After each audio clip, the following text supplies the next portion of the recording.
Good afternoon. I'm Amy Poteet, Associate Professor of Political Science and Co-Director of the Loyola Sustainability Research Center at Concordia University.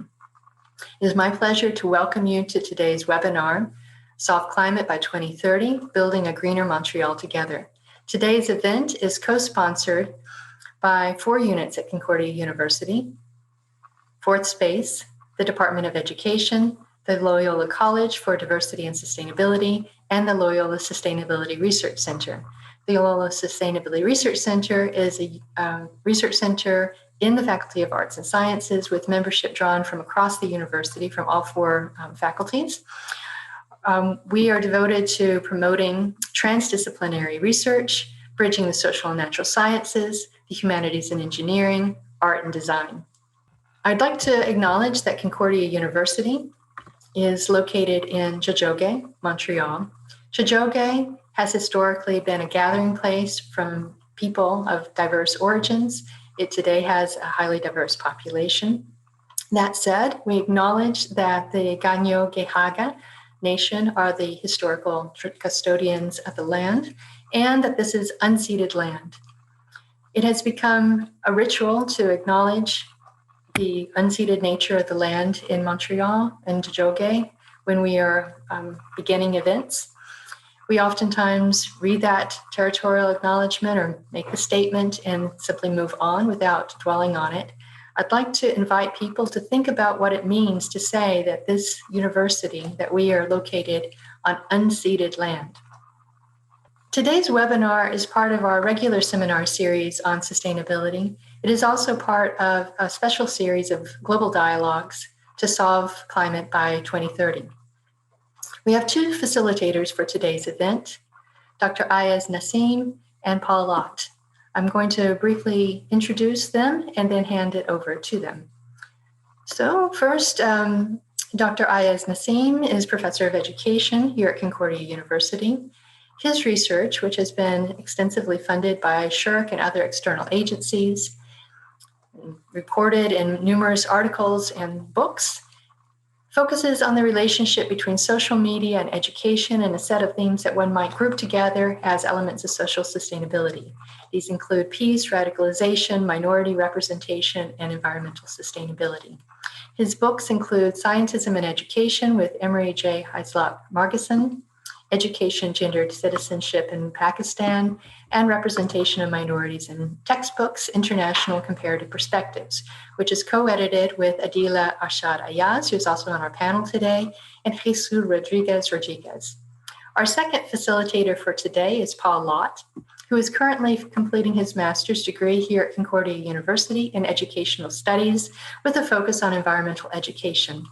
Paul spent nearly a decade traveling and teaching abroad in Australia, Vietnam, and Taiwan, and is now a kids running coach here in Montreal.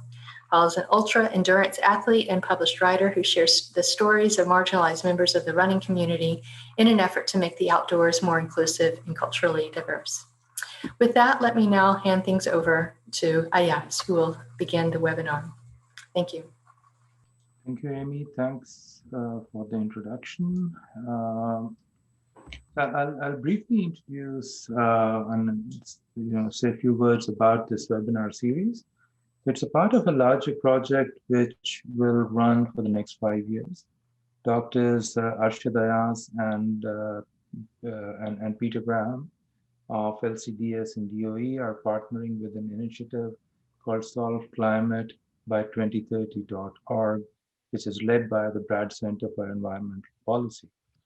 By joining this global initiative, they're connecting Concordia University to about 100 universities in 50 different countries.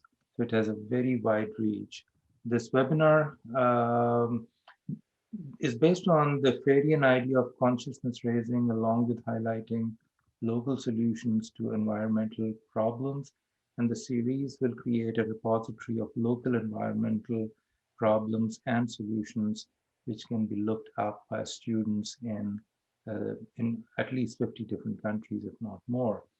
At a later stage, there might be a possibility of having an inter-student dialogue from different countries. This series is also being supplemented by an initiative called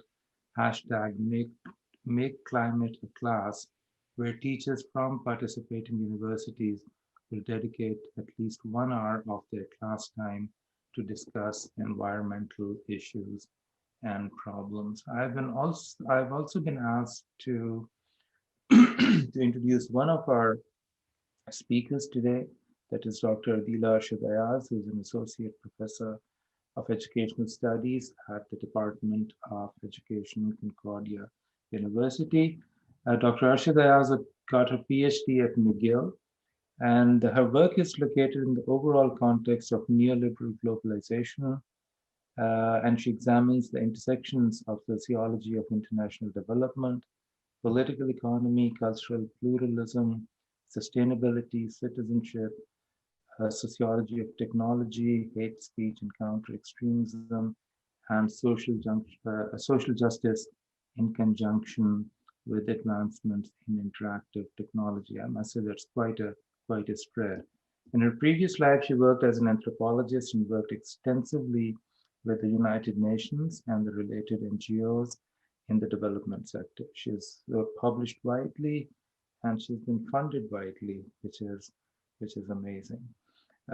She's a fellow of Loyola College for Diversity and Sustainability and the Simone de Beauvoir Institute at Concordia, and she's also a founding member of the Educational Innovation Lab at the Aga Khan Global Center for Pluralism. I can go on, but I think I'll stop here, and Paul can introduce the other two speakers. Thank you. Our first speaker today will be Peter Graham. He's a professor at Concordia University in Montreal, whose academic focus is grounded in sustainability. He holds a PhD from Queen's University in Ontario, and Peter's love of nature and quest for sustainability extends literally to his front door. His front yard and naturalized garden garnered considerable criticism from his neighbors, which drew him into a battle against City Hall's unsustainable bylaws surrounding lawn care and maintenance. He ultimately won the fight, which changed the laws to allow for naturalized gardens in his community. So we are happy to welcome Peter today to share his story with us. And also we have Anthony Garoufalis-Auger. Anthony is a Montreal-based climate emergency organizer and public affairs strategist.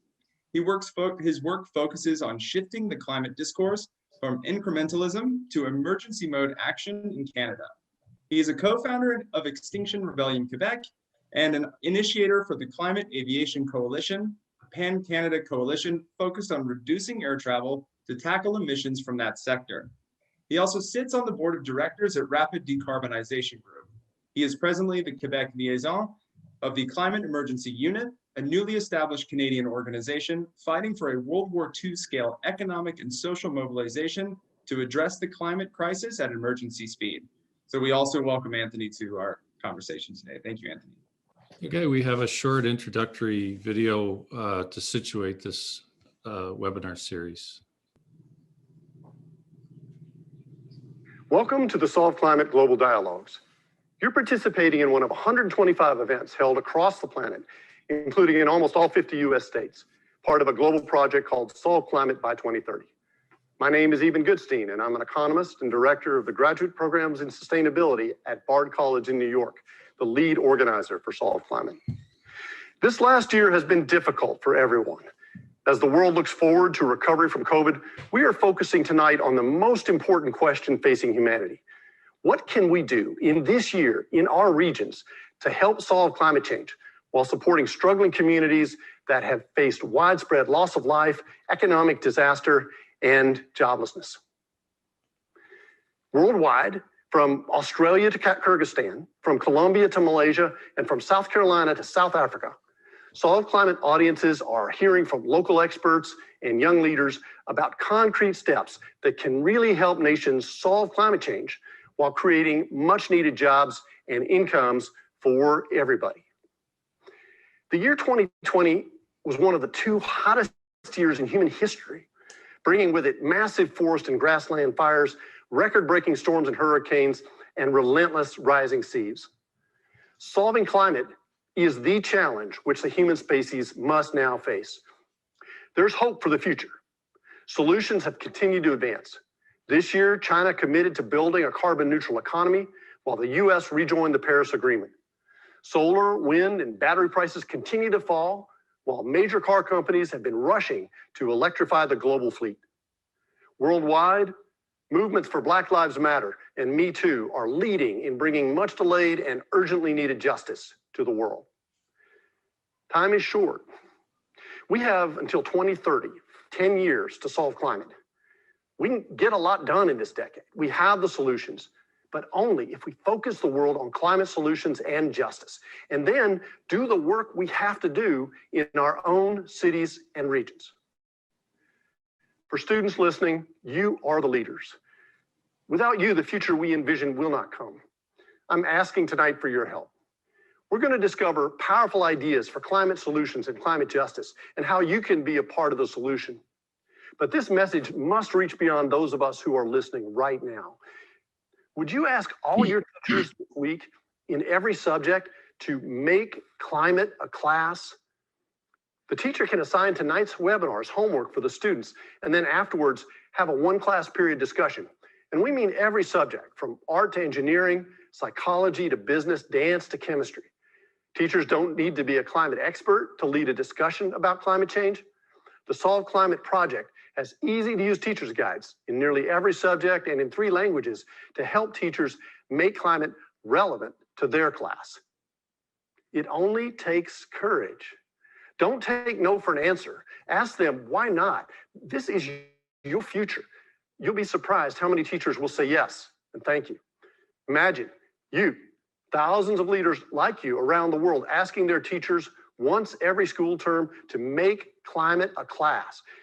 That means every term going forwards, hundreds of thousands, millions of students worldwide in their classes talking about climate solutions. COVID has shown how fragile our global economy and society are to extreme events. It's also shown that vulnerable people are facing the hardest, most damaging impacts. This is also true with climate change. Science has made it clear that unchecked, global warming will mean an unending onslaught of extreme events, causing untold suffering for humanity and all creatures, species driven to extinction, a planet of environmental refugees. And yet, in many ways, this is the most exciting time to ever be alive as a human. We have the tools and networks and technologies to rewire the world with clean energy, reimagine the global food system, reinvent transportation, and regenerate forests and grasslands, and be well on our way to solving climate by 2030. Tonight, we will learn how to do this in our own cities, our own towns, our own regions. Thank you for the work you will do to promote climate solutions and a just world.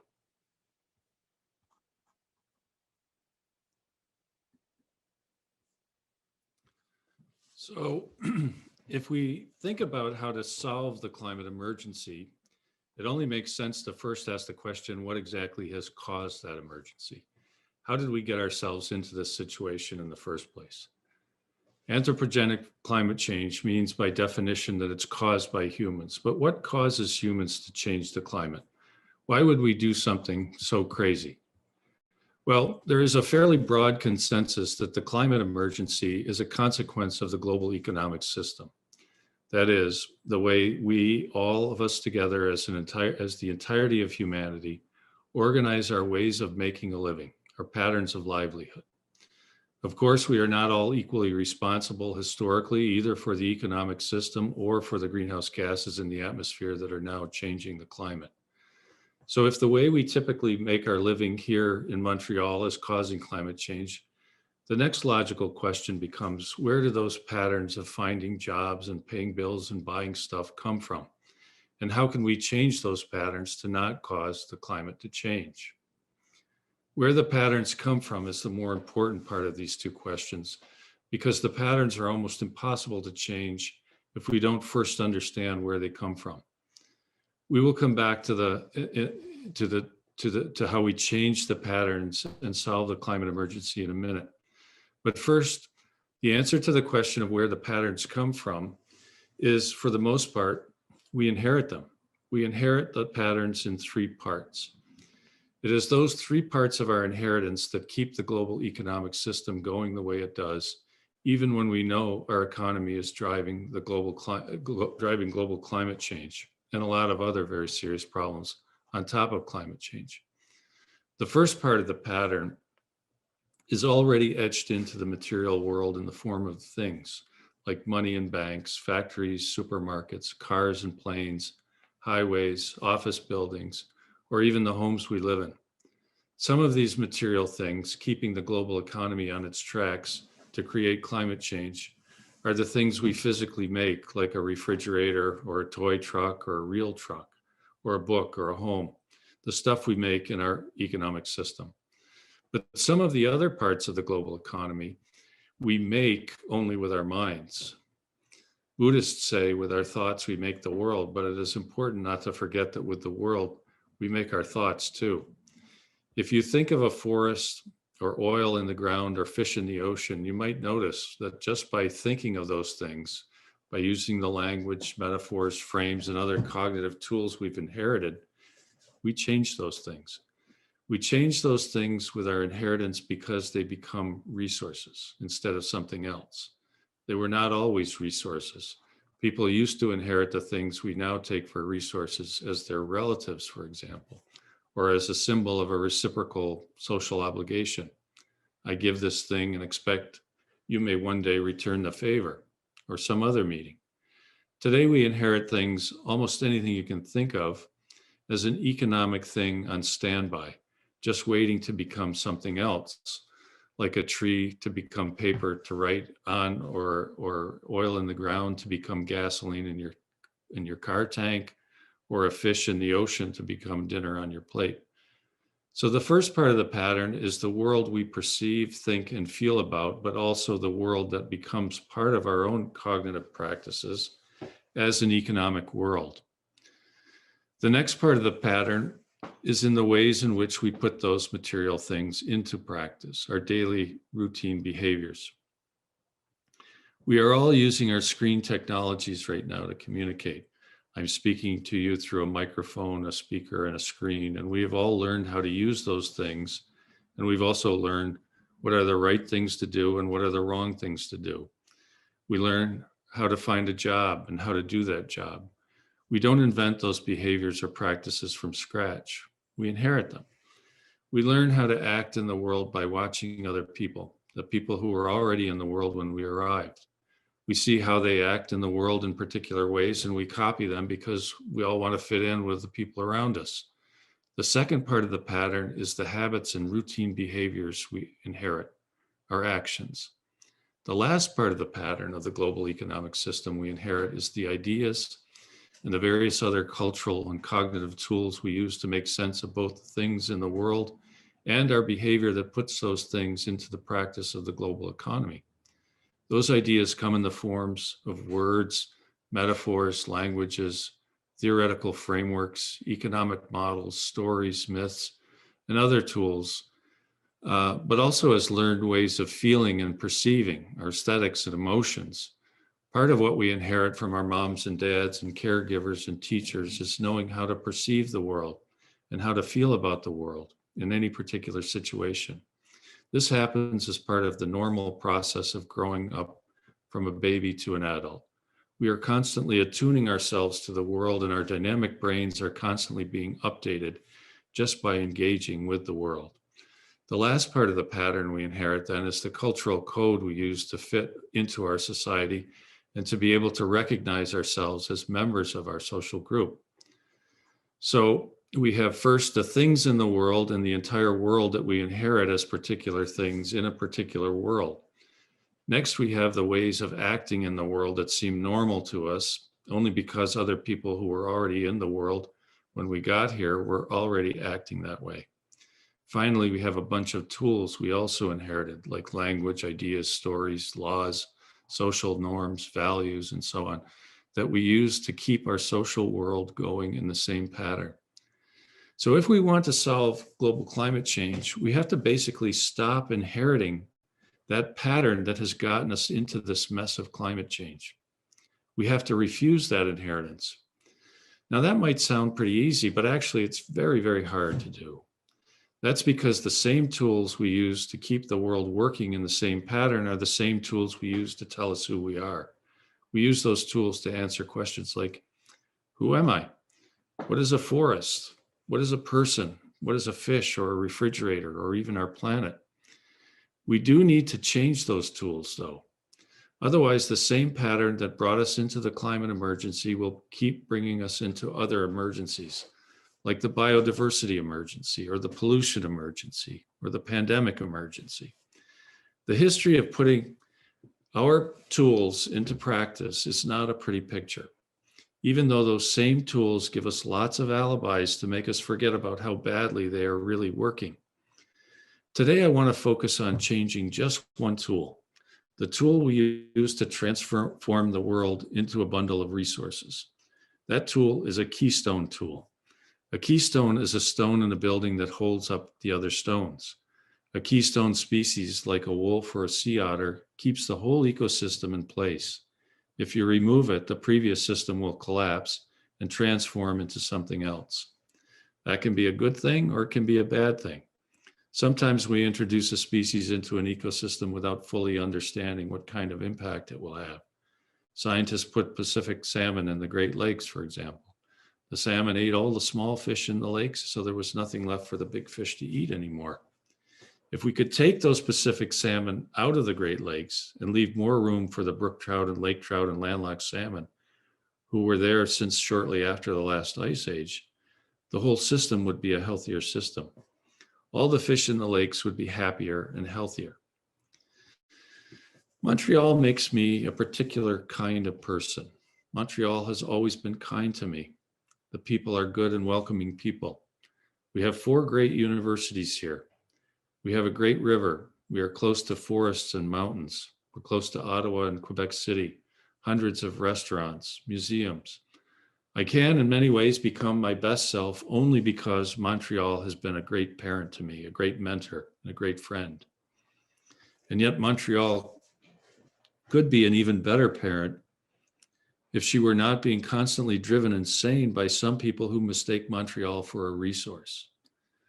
Montreal is home to the United Nations Convention on Biological Diversity, but right now some of the last natural green spaces and last intact ecosystems rich in biodiversity are being destroyed on and around the island of Montreal. People sitting high up in office buildings in Montreal are taking decisions today that will have dire consequences here or somewhere else. Decisions about mining projects or forestry projects or about energy projects or decisions to make and sell harmful products.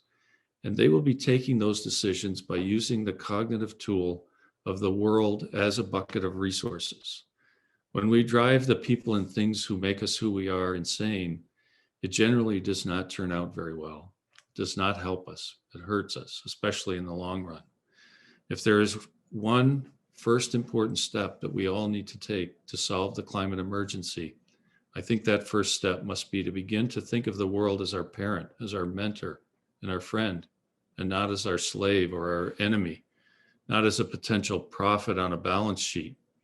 We need to understand that we can never become our best selves when we are in a war, and especially when we are in a war with that which ultimately determines who we can become. To solve the climate emergency, we need to rethink our collective inheritance to become our best selves and our best world. Thank you.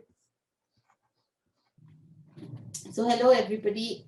I think Peter kind of nailed it, and my talk is in some ways a continuation of what Peter said, and not a surprise. We collaborate and we write together on this important issue. We teach together on this thing. So given that I have only a short time, I will highlight 3 important points related to the environmental problems. First, I'll highlight the need to understand the root causes of global environmental problems, especially the limits of our knowledge to solve environmental issues and the need to expand our knowledge base. Second, I'll cautious, and that's because we are doing this activity around the globe, I'll caution focusing too much on local solutions at the cost of ignoring global social and environmental justice.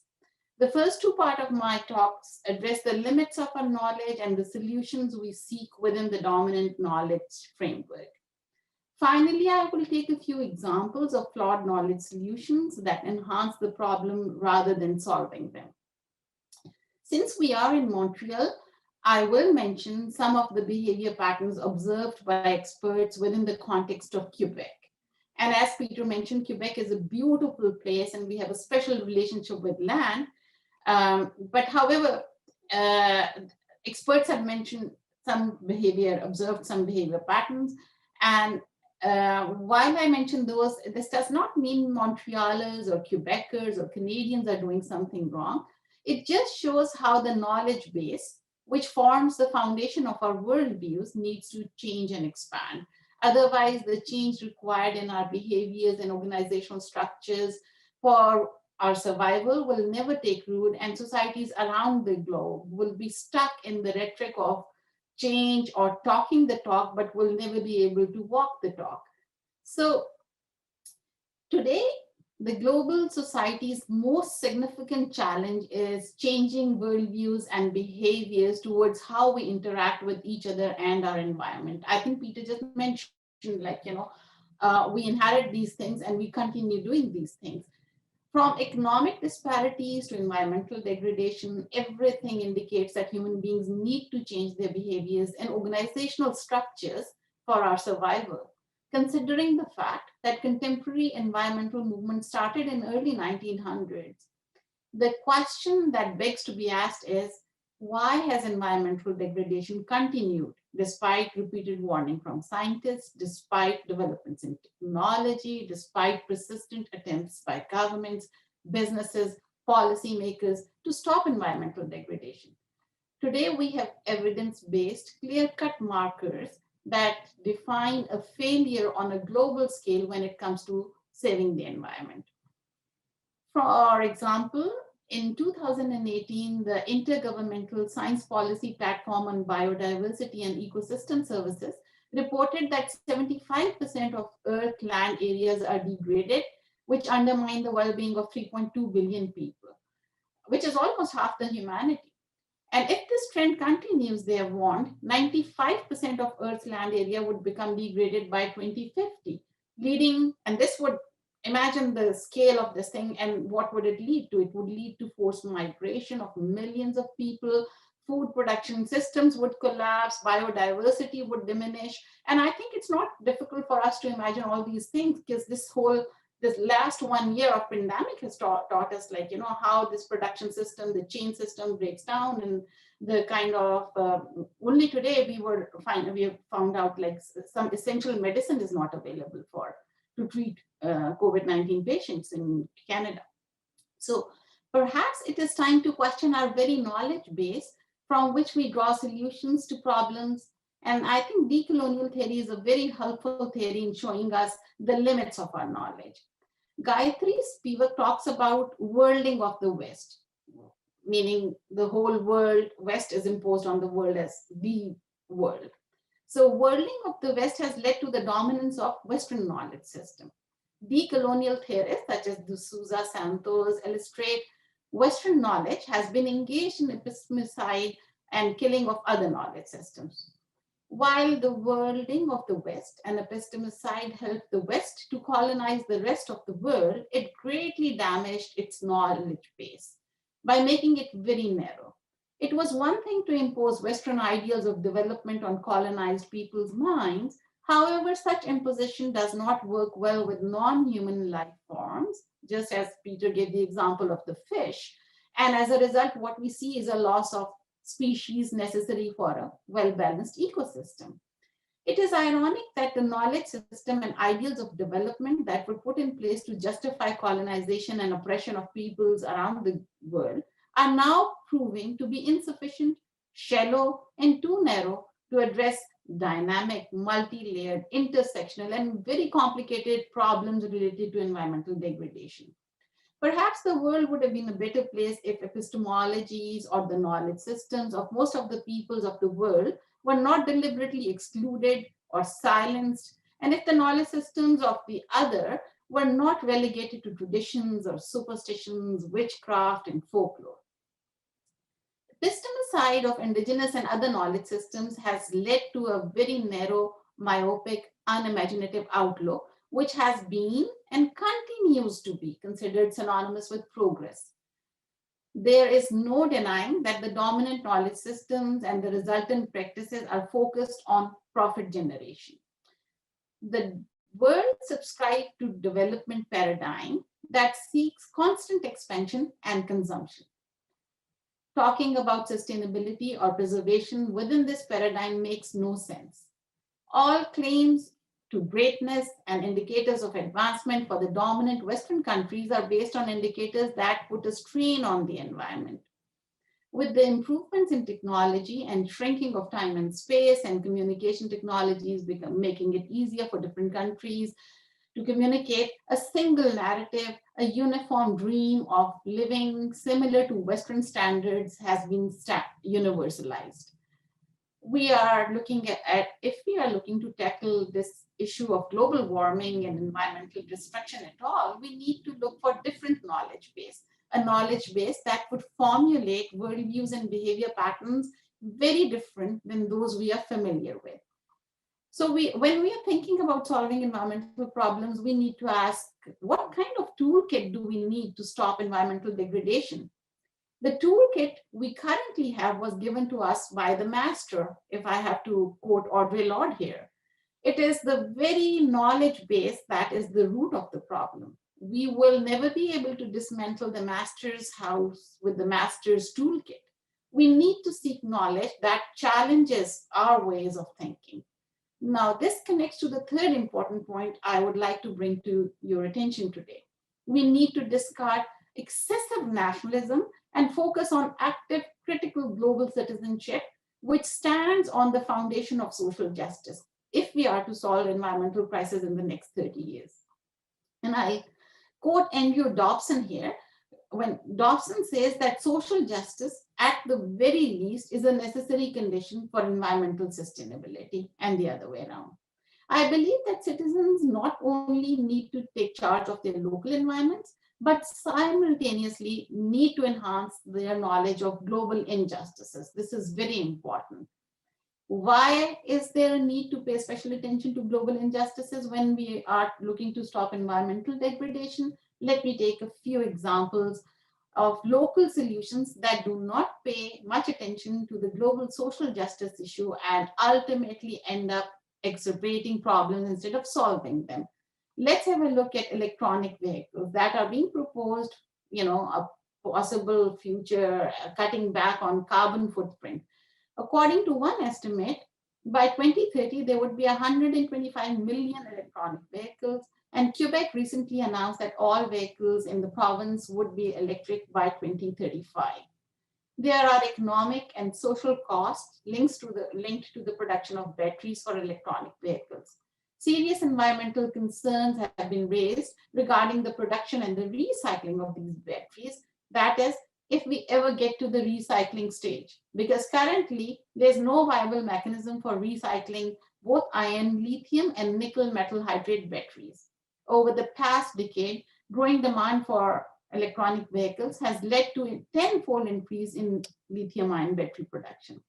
The first generation electronic vehicles are currently beginning to reach the end of their lifespan, which means millions of batteries would soon be ready to be dumped in landfills, presumably in developing countries. Some NGOs have raised concerns that multi-million metric ton heap of used batteries would end up in trash. Now, production, consumption, and recycling of these batteries is not as simple as it's being advocated by the industry. Of course, in this short talk, I cannot cover all aspects, but let me briefly try and explain how electronic vehicles as a solution leads to environmental and social justice problems globally. The batteries needed for electronic vehicles rely on rare minerals, and we'll just talk about cobalt and lithium, there are others as well. So nearly 50% of world's cobalt reserves are in Democratic Republic of Congo. Its extraction is tied to armed conflict. illegal mining, human rights abuse, and harmful environmental practices. Another 20% of cobalt comes from artisanal mines of Central Africa, where 40,000 children are made to work in extremely dangerous conditions. And this fact has been recognized by UNICEF. The dust from excavation contains toxic materials, including uranium, which causes a number of health problems and birth defects. Cobalt mines, they contain sulfur minerals that generate sulfuric acid. When they're processed and they are exposed to air and water, this process is called acid mine drainage, and it drains inside the earth. It devastates rivers, streams, aquatic life for next hundreds of years to come. More than half of if you look at lithium, it's the same story. More than half of the lithium in the world is found in the driest regions of Argentina, Bolivia, and Chile. Lithium mining requires a huge amount of water. According to some estimates, almost 2 million liters of water are needed to produce just 1 ton of lithium. The mining of lithium consumes 65% of the water in these areas, which causes, of course, groundwater depletion, soil contamination, and other forms of environmental degradation. Additionally, toxic chemicals needed to process lithium, they leak into the ground, spread in the air, destroying ecosystem and food production. This forces local communities to abandon their lands and migrate. Now, we have sufficient evidence that extraction of lithium has caused water-related conflicts within communities in these regions. Now, if we look at this particular proposed solution, we can also make some other observations. For example, electronic cars will not solve the traffic congestion or parking related issues in our already overly built neighborhoods. Yet they are being proposed as sustainable solutions. Furthermore, there are additional injustices and environmental destruction when we start talking about recycling of these batteries, which we have started talking now, and I know there are plants that are being put in place, but currently less than 5% of these batteries are being recycled. So recycling of these batteries is not only it's very costly, but it's also very energy intensive. So if you're saving energy in the beginning part, you're spending that energy towards the end of their life cycle. It's energy intensive, and it can lead to harmful emissions generated by the smelting process. Despite high cost, recycling plants do not recover all valuable battery materials. Additionally, as is in the making stage, batteries can leak dangerous materials, cobalt, nickel, manganese, contaminating soil and groundwater, threatening ecosystems, and of course, human health during the recycling. Now, to complicate matters even further, there's a large fluctuation in the prices of these raw materials. This means that recycling might not be viable in the end to begin with. Another issue that complicates it further, because our technologies improve every day, we might see a different type of battery, which would make these very expensive, energy-intensive recycling plants redundant in coming years. Now, Laura Marchand at CBC Montreal asks a question, and I'll quote her. She asks, are Quebecers hypocrites when it comes to climate change? End of quote. She puts forward another question. She says, and I quote her again, they talk the talk, but do Quebecers walk when it comes to going green? Her investigation reveals that although the environment is an important issue that matters to Quebecers, and Quebec sees itself as having a very strong relationship to the land, when it comes to behaviors, that's not quite how we behave.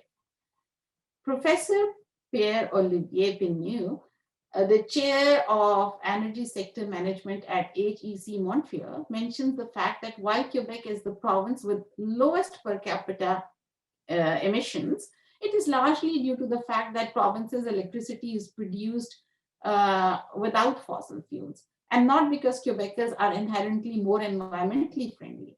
According to the prof, Quebecers behave like any other North American. In 2018 study, he found that Quebec SUV and truck sales have climbed 246% since 1990.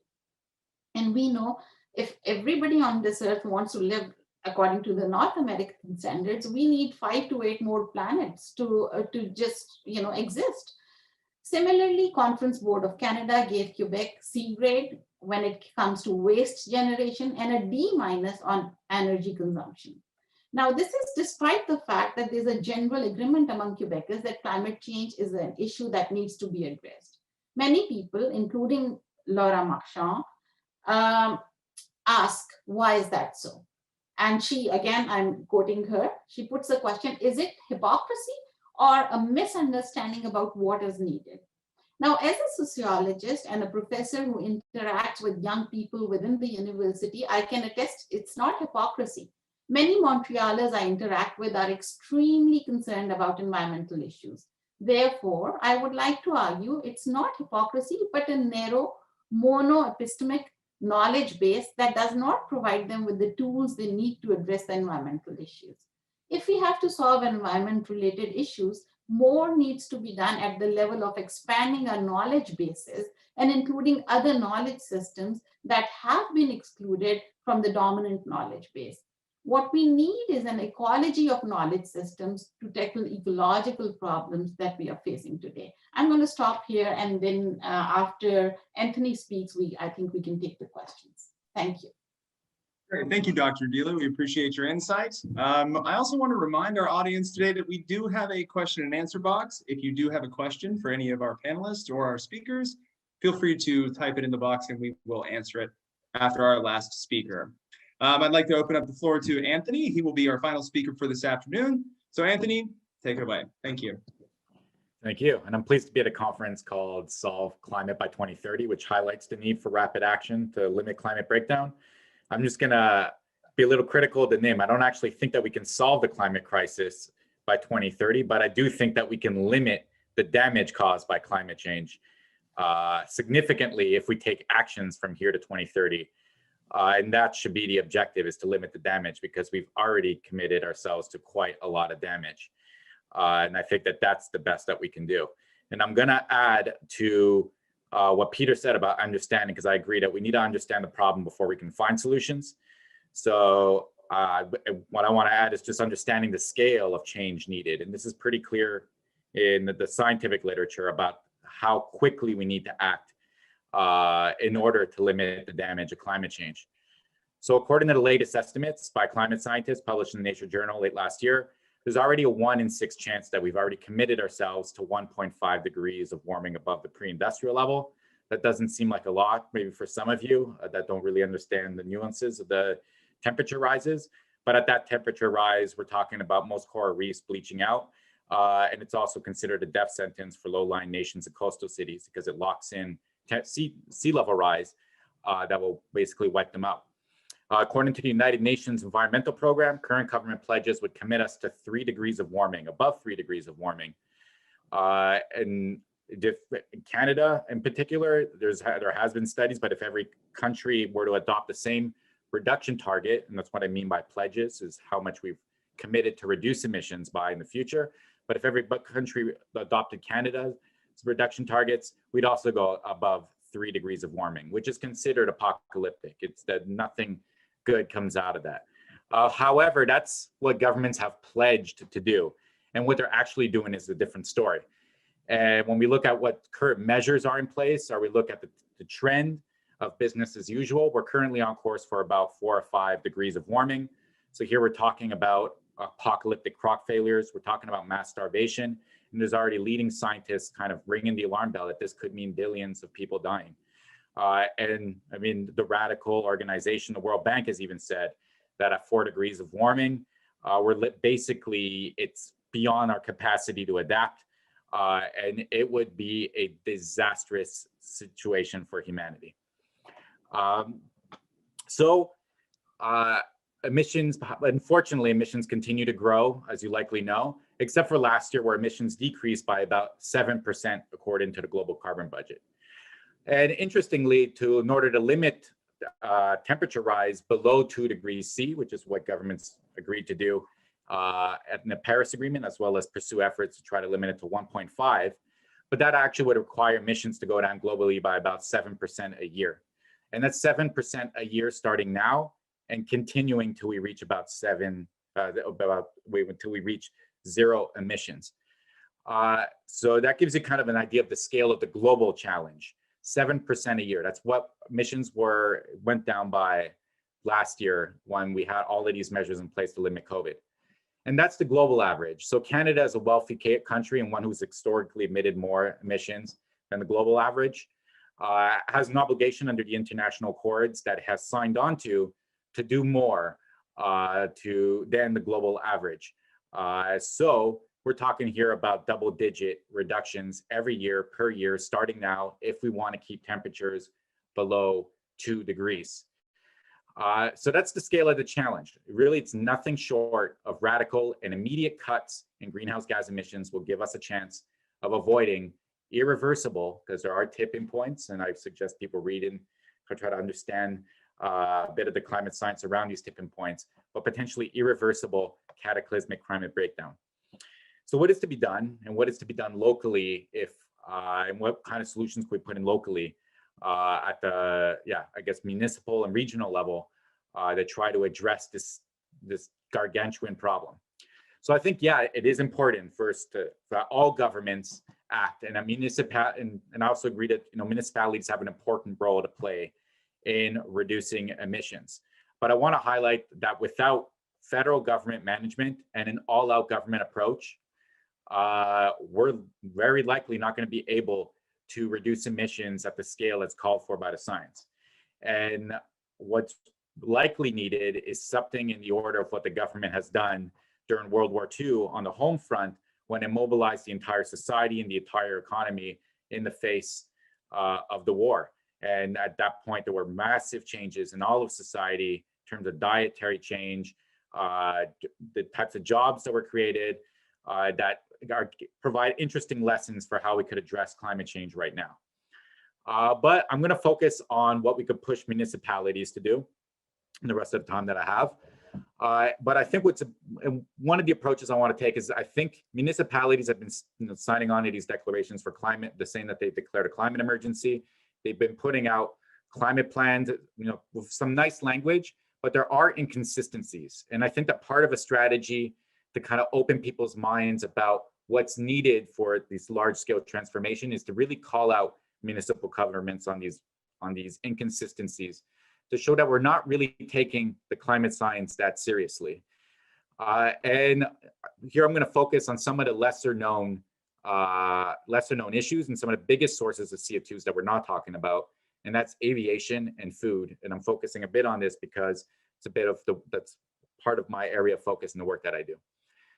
So we need to limit air travel. Air travel, even though it went down during COVID by about 66% in 2000, has continued to grow over the past decades and represents about 2% of global CO2 emissions. However, when you consider non-greenhouse gas warming effects, like the clouds that are produced at the exhaust of the planes, it actually represents about 5% of the global warming effect.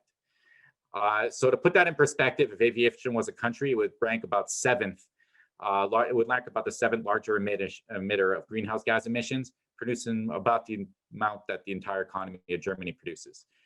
So had we actually respected the binding agreement on the first international binding agreement on climate change, the Kyoto Protocol, emissions from aviation would have gone down by over 20% below 1990 levels.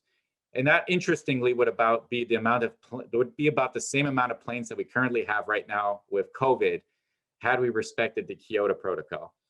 And the reason is because we actually have to reduce the number of planes to address aviation. And while there's a lot of greenwashing out there about aviation being able to be green, right now, even if the aviation industry adopted all of the best technological innovations for increasing fuel efficiency and decreasing the emissions intensity of aviation planes, emissions would continue to grow over the next decades because we continue to put more planes in the sky.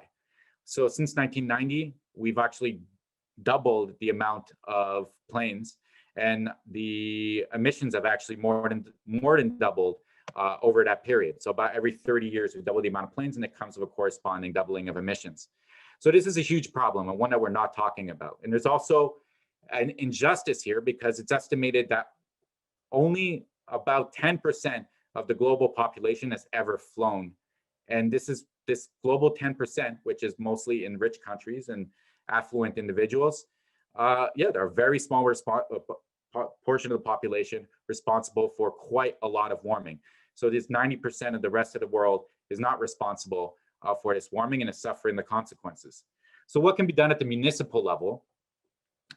So we need to call for radically reducing and rapidly reducing the number of flights. So Montreal, there's a couple of things I can do. One is it has to say the truth about the industry's impact on climate change. It has not acknowledged, but neither has the federal government, and probably most governments in Canada, acknowledge the significant role that aviation plays in warming the planet. And this is probably out of fear and cowardice, but this needs to be called out, and they need to show leadership and actually talk about this problem. And that's the first step. And then once you acknowledge that the problem is there, then we need to address it. And one of the things that Montreal could do, but this can be also done in other cities, is put a moratorium on new airport expansions, as well as new airports. So Montreal Trudeau Airport over here in Montreal is undergoing an expansion, or at least it's a proposed expansion, and we need to say that this is not acceptable. And cities need to begin developing economic plans to reduce our dependency on international tourism, and in the case of Montreal, which is an aeronautic hub, to come up with solutions that address the needs of workers who will be impacted by this shift. And if you're more interested in this issue, then I recommend checking out the work of the Stay Grounded Network, which is an international network of groups that work on this issue.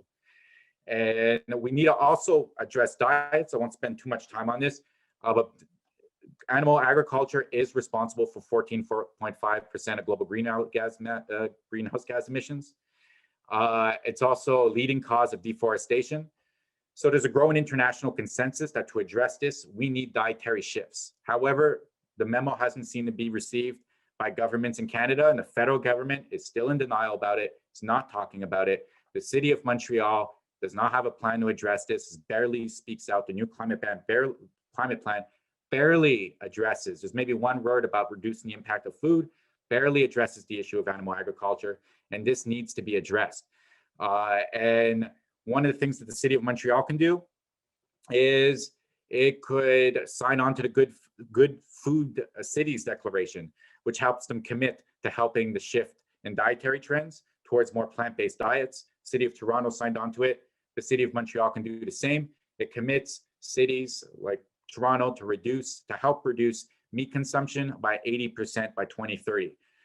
So that needs to be done. And again, the cities and all levels of government need to speak the truth and tell the truth about this important issue. And like Peter said, we need to stop inheriting patterns. And in this case, we're talking about unsustainable food patterns. So one way this can be done is to have, an easy way to actually this can be done, is to have a national sustainable school lunch program. Canada is one of the few countries in the Western world that doesn't have a national school lunch program. There's talks about it being done, but why not have plant-based foods in schools across the country and even update the curriculum to have kids talking about the sustainability and the environmental impact of their food and about ecological forms of farming. That's one easy thing that can be done so that the younger generation inherit new patterns that are better for the environment. And I don't know if I'm over time, but I'll just end with this. And what I would think, so these are important solutions, but I think probably the most important thing that people could do is get involved in the climate movement. There's a vibrant climate movement. If you're in Montreal, we had one of the largest demonstrations in the world when there was the climate strikes, and it's not going away. And they're calling for radical immediate cuts in greenhouse gas emissions. And they're also calling for an ecological reform of our education system. So really not just 1 hour a semester, but the entire curriculum take into account sustainability. So we're talking about complete reform. And this is being called for by a large coalition of students. So I really encourage people to get involved in their local groups. If you're an adult, maybe get involved in direct action groups and civil disobedient groups like Extinction Rebellion, which are really at the forefront of pushing for radical and steep cuts in emissions in a World War II scale economic and social mobilization. And I guess what I will end with is really, it's important that we don't take no as an answer, that we don't compromise, and that we push for what the climate says is necessary. The reason why we're not talking about aviation and we're not talking about food is because of fear. We're afraid of criticism. We're afraid of the political backlash that'll come. We need to overcome this fear, and we need to speak the truth. And that's the only way that people are actually going to be informed. But it's also about the problem and do something about it. But also, there's no point saying anything less than what the science is saying is necessary, because it only pushes we're only losing time, and we're just guaranteeing that we're guaranteeing ourselves failure if we do so. And I'll end it on that. Thank you very much, Anthony. That was a very informative and quite a sobering presentation. I appreciate that. We've had a few questions filter in regards to the presentations. If now is a good time, I'll go ahead and address one of the questions. First, we have from James Grant. He's asked the question, why have we been relatively successful at solving the COVID pandemic and yet unsuccessful at solving climate change? Both are global in nature and require cooperation. Now, if it's all right with the panel, I'd actually like to take this question because this relates directly to the research that I'm doing in my grad studies. One of the things that I have realized through research is that we don't have, or we're not fostering a capacity to care about each other. We talk a lot about the statistics, the facts, and honestly, these facts are scary. And most of the time when we're presented with things that are terrifying, we run in the other direction. It's a natural reaction to fear. So one of the things that I've been trying to understand is, you're right, why is COVID being taken care of, but not climate change? Well, just the other day in one of our classes, one of my colleagues told us that she lost her sister 2 days ago, and that the majority of her family has been heavily affected by COVID. Now, what this is doing is this is hitting us at home. COVID is hitting all of us right where it hurts. And these global issues in our Western society, we don't see a lot of these issues. They're pretty much invisible. They're relegated to communities that we don't see. So we don't have a capacity to care because we can't empathize, we can't relate to what's happening. COVID is right here on our doorstep. It means so much to us because our families, our friends are dying right now, today. So in a way of how can we get people to care? I think that maybe there's a way to take away the facts and replace it with kind of emotional intelligence, ways to foster care amongst both children in our schools, also amongst adult education. And as Dr. Adeela pointed out, giving voice to these communities that are most affected by climate change is a vital component to solving this issue. If it's not knocking on our door, why do we care? So giving voice to these people is an excellent way to bring it home and put it right where it matters the most, and that's right here on our street and in our city. And Dr. Adeela, you also have a comment. Go ahead. Yeah, just a quick comment. I think James nailed it. He said relatively successful, and I think relatively is the key word here, because we see there are some nations that have dealt with this issue like better way than others. But again, looking at the COVAX, our vaccination program, which is not doing great, like we have hiccups here and there, but the COVAX program is suffering. So again, like looking at local, perhaps relatively successful in terms of global social justice. I do not know many countries that promised that they would contribute to COVAX program, because see, this pandemic, and Anthony quite rightly pointed out to a very important issue is travel. Like everybody wants to travel, especially from those who are privileged and have disposable incomes. People are just dying to go out, right? Oh, I didn't get to have my summer break this year. But what happens when you go to that place and that place has not had there, so you come back and you reinfect, and that's what we are looking at. We are at the third or fourth wave right now, and it's not going away, it's mutating. So for once, I think this pandemic has taught us that if we keep focusing on local and ourselves and our nations, we would be in big time trouble. So that's one place that has told us that, and we are still not doing that. We are still not doing that. We are not committed as much to the social justice issue that this pandemic should make us think. So I will stop here. I have two other questions from Pierre Alexander that I really need to address, but yeah. Great. I'll go ahead and open it up to Peter and then to Anthony. Y'all go ahead. I think Anthony was ahead of me, actually. Oh, you can go ahead, Peter. Well, I just wanted to point out that we haven't really solved pandemics. When the Europeans arrived in North America, we had resistance to all these diseases for a reason.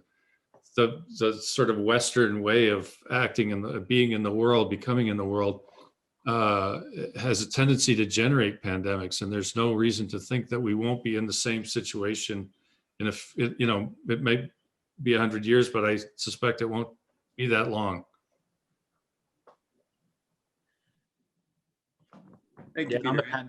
On the pandemic, I'm actually the opinion right now that I think from what we're seeing with the third wave, the number of cases in BC, the new variant, the P1 variant, and the growing number of cases across the country, we haven't really learned from the first and second waves about it.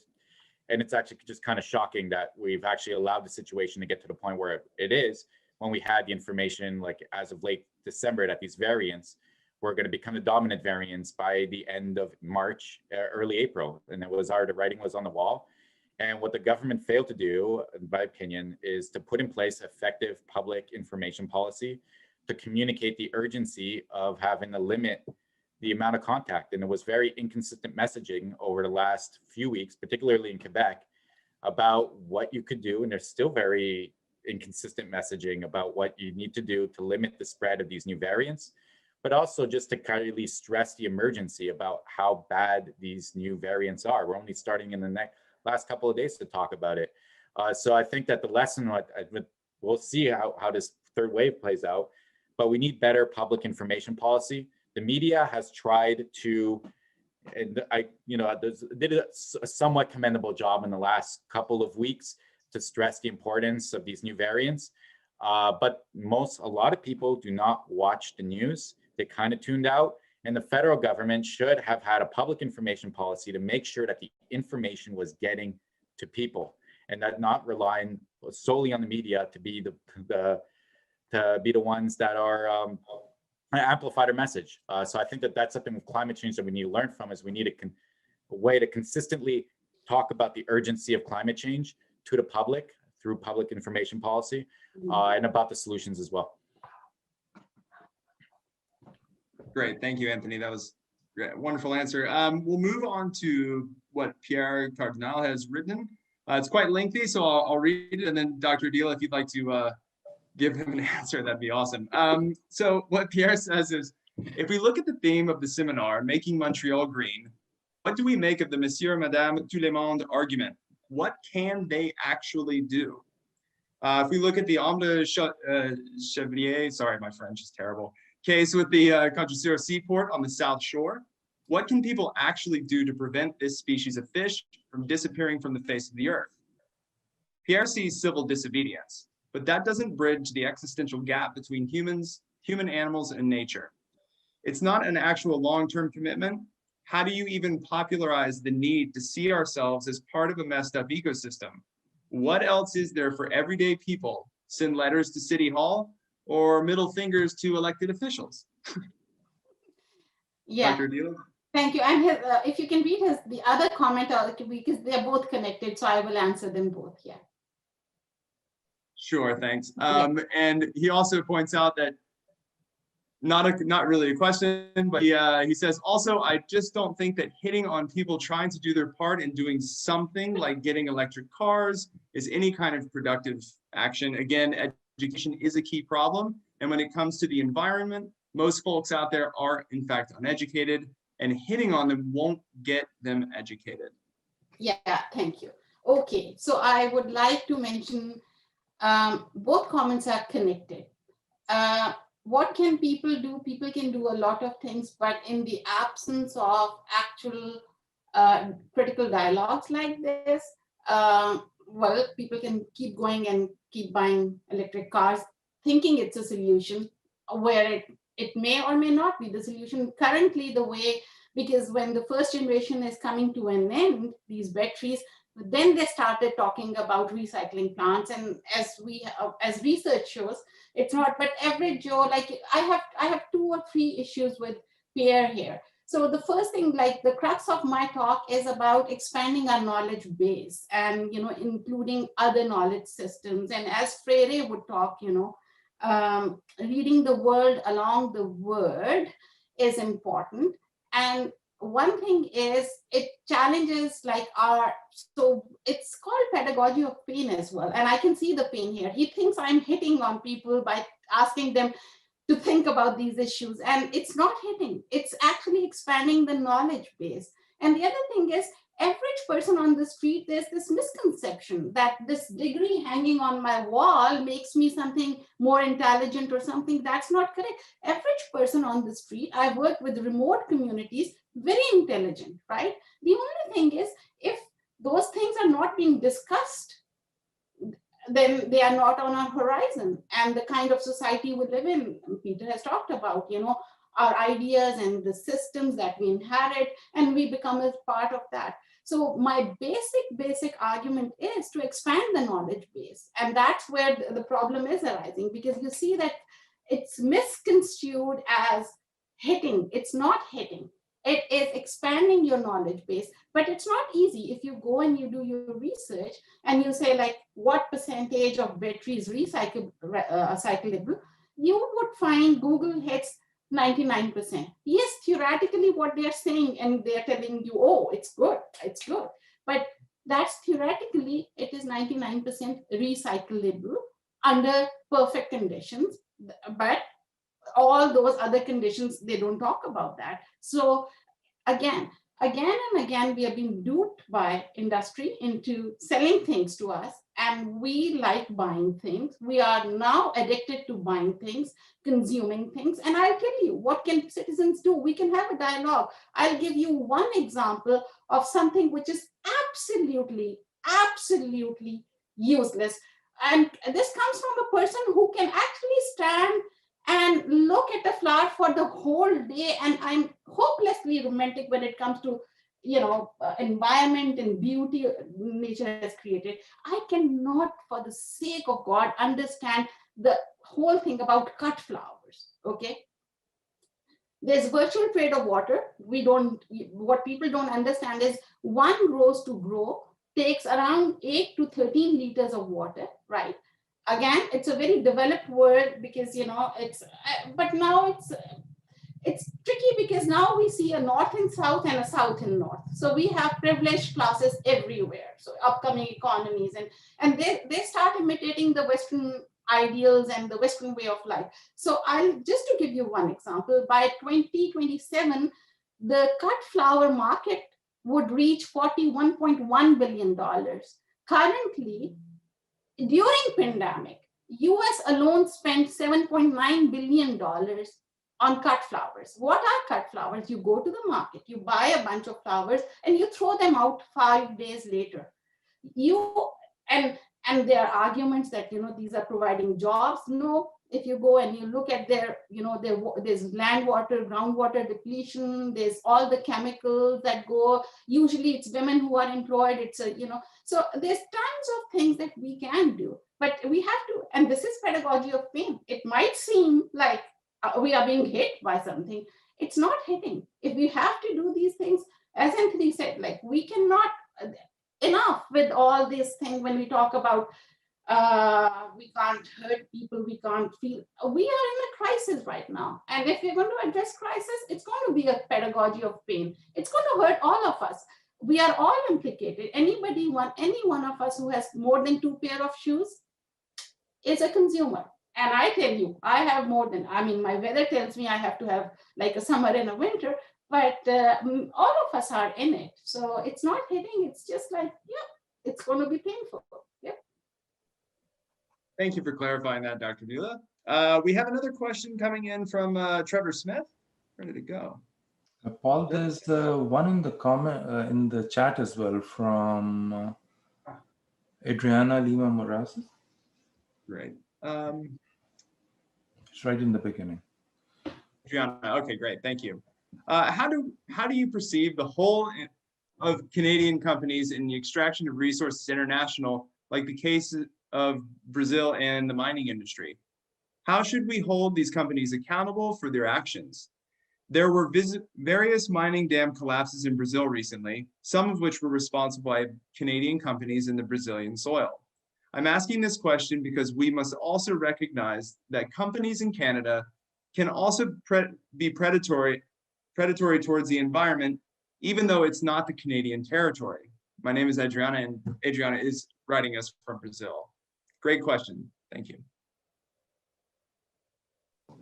In Brazil, one activist is being killed like, every few hours. And Adriana, you're 100% correct. It's not only like making a company, Canadian company, doesn't mean like, that it cannot engage, because companies are about profit making. We should understand that. But how am I implicated? I think what we can do is students are doing that. I think our students took up this thing to de-invest from land grabs, because what was happening is, as professors, as teachers, I know a lot of my students, Paul here is a teacher, so we put a little bit of money aside for our retirement, right? And that money is taken into a bigger pool and then given to one bank, and that bank give it to another bank, and then ultimately it's invested somewhere. And then we found out that it was being invested in something that amounts to land grabs in Brazil, right? And students were very active in, promoting this thing that we have to de-invest from there, that banks have to, get that money back. We cannot be a part of that. But just by being a part of this global economic system, and I don't know if any country is outside that global economic system, we are all implicated one way or the other. And even in Brazil, you know, Adriana, the disparities there are amazing, So again, as citizens, we have to be very cautious.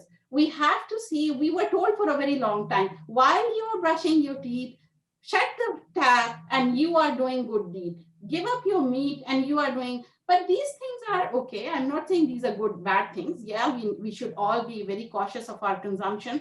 But in the end, the consumption made by industries and corporations is something that needs to be, now it's up to citizens to problematize that and ask to make changes there. So I'll stop here. Excellent, thank you.